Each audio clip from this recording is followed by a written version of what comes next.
जळगावमध्ये भाजपकडून नंदकिशोर महाजन यांना उमेदवारी देण्यात आलेली आहे। जळगाव विधान परिषदेमध्ये महायुतीचा झेंडा फडकेल असा विश्वास त्यांनी व्यक्त केलाय। इच्छा अपेक्षा व्यक्त करणं काही गैर नाही असंही त्यांनी म्हटलेलं आहे।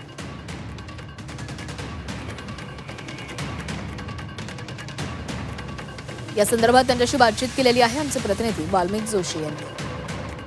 विधान परिषदच्या निवडणुकीच्या वारे वाहू लागलेले यामुळे भाजपच्या वतीनं नंदकिशोर महाजन यांना उमेदवारी जाहीर झालेली आहे। आपल्यासोबत नंदकिशोर महाजन आहे, त्यांच्याशी बातचीत करूया।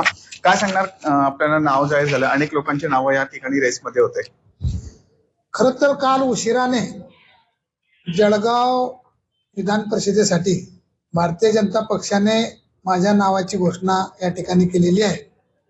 पहिल्यांदा तर भारतीय जनता पक्षाने माझ्यासारख्या कार्यकर्त्याला पक्षनिष्ठेला मान देऊन या ठिकाणी मला उमेदवारी दिली, त्याबद्दल भारतीय जनता पक्षाच्या सर्वच नेत्यांचं, पक्षश्रेष्ठीचं मी या ठिकाणी खूप खूप मनापासून आभार मानतो।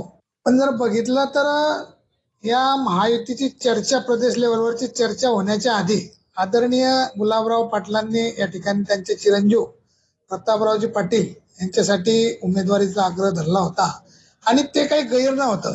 सर्वच घटक पक्ष, सर्वच मित्र पक्ष या ठिकाणी, सर्व नेते मंडळी, सर्व आमदार खासदार या ठिकाणी एकत्रित लढतील असा मला विश्वास आहे। त्यांची माझं सकाळी बोलणं झालं, रात्री बोलणं झालं, त्यांनी मला मनापासून या ठिकाणी शुभेच्छा दिलेल्या आहेत आणि आम्ही सर्व या ठिकाणी सोबतच काम करणार आहोत। वाल्मिक जोशी, झी मीडिया, जळगाव।